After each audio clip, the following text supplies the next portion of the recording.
হ্যাঁ, কেমন থাকবে এখন মোটামুটি যেরকম শুকনো আবহাওয়া রয়েছে এরকমই থাকবে। এখন কোনো দুই বঙ্গে মোটামুটি কোথাও সেরকম আগামী 7 দিনে বৃষ্টির সম্ভাবনা নেই। এর সঙ্গে যে আমাদের নর্দার্লি বাতাসটা রয়েছে, যদিও খুব বাতাসের স্পিড খুব কম আছে, কিন্তু যখনই বাতাসটা রয়েছে তখন সেটা নর্থের দিক থেকেই রয়েছে, যার ফলে আমাদের এখানে টেম্পারেচারটা ফল করার সম্ভাবনা রয়েছে। এবং ন্যূনতম তাপমাত্রাটা আগামী 3 দিনের মধ্যে ধীরে ধীরে আরো 2 থেকে 3 ডিগ্রি পড়ে যাওয়ার সম্ভাবনা রয়েছে, যা রয়েছে এখন তার তুলনায়। আর দক্ষিণবঙ্গের ক্ষেত্রে আর উত্তরবঙ্গের ক্ষেত্রে তাপমাত্রাটা ফল করবে সব জায়গায় না, কিছু কিছু জায়গায়, 2-1 জায়গায় তাপমাত্রাটা আগামী 3 দিনে 2 ডিগ্রি মতো ফল করবে। আর মোটামুটি বেশিরভাগ জায়গাতেই তাপমাত্রাটা যেরকম রয়েছে এরকমই থাকবে। আর দক্ষিণবঙ্গের ক্ষেত্রে 3 দিনের পর থেকে মোটামুটি দক্ষিণ এবং উত্তরবঙ্গের পর দু জায়গার ক্ষেত্রেই ফল তো আগামী 3 দিনে দক্ষিণবঙ্গের ক্ষেত্রে মোটামুটি বেশিরভাগ জায়গাতেই ফল করার সম্ভাবনা, আর উত্তরবঙ্গের ক্ষেত্রে কিছু কিছু জায়গায়, এবং তারপর পরবর্তী 4 দিনে 2 বঙ্গের ক্ষেত্রে তাপমাত্রাটা মোটামুটি একই রকম থাকে, মানে যতটা ফল করলো সেটাই ধরা থাকে। এর সঙ্গে ফগ হওয়ার সম্ভাবনা রয়েছে, ঘন কুয়াশার সম্ভাবনা রয়েছে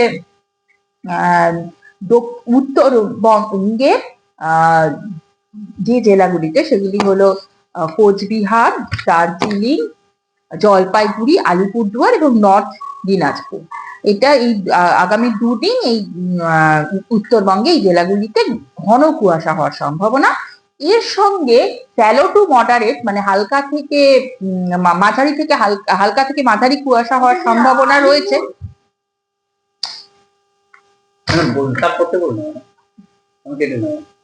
পারবেন আবার ফগের ব্যাপারটা।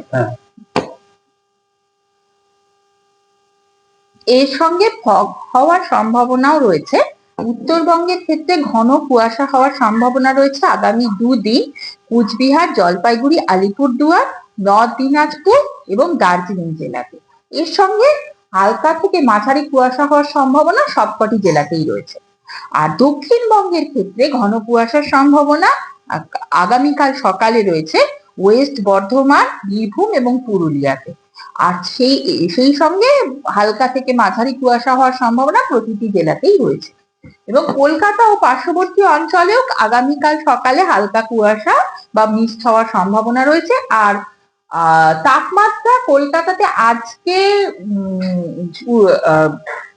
সর্বোচ্চ তাপমাত্রা 24 ডিগ্রি সেলসিয়াসের কাছাকাছি থাকার সম্ভাবনা রয়েছে, এবং আগামীকাল সকালে ন্যূনতম তাপমাত্রা 14 ডিগ্রি সেলসিয়াসের কাছাকাছি থাকার সম্ভাবনা। এই কলকাতা এবং পার্শ্ববর্তী অঞ্চলের মোটামুটি তাপমাত্রার সম্ভাবনা। এবং আপনি যদি দেখেন যে আগামী কয়েকদিনে কিরকম থাকবে, কলকাতাতে মোটামুটি 23 থেকে 24 ডিগ্রির মধ্যেই সর্বোচ্চ তাপমাত্রাটা থাকবে, এবং 13 থেকে 14 ডিগ্রির মধ্যে ন্যূনতম তাপমাত্রাটা থাকবে। আর পশ্চিমবঙ্গের পশ্চিম দিকের জেলাগুলিতে ন্যূনতম তাপমাত্রা থাকার সম্ভাবনা রয়েছে 8 থেকে 12 ডিগ্রির মধ্যে আগামী কয়েকদিন। আর যে উপকূলবর্তী জেলাগুলি রয়েছে সেগুলিতে রয়েছে 12 থেকে 15 ডিগ্রির মধ্যে। আর উত্তরবঙ্গের ক্ষেত্রে পার্বত্য অঞ্চলের ন্যূনতম তাপমাত্রা থাকার সম্ভাবনা 4 থেকে 6 ডিগ্রির মধ্যে, এবং বাকি যে সমতল অঞ্চলগুলি রয়েছে সেই অঞ্চলগুলি থেকে 11 থেকে 14 ডিগ্রির মধ্যে আগামী কয়েকদিন ন্যূনতম তাপমাত্রা থাকবে বলে আশা করছি।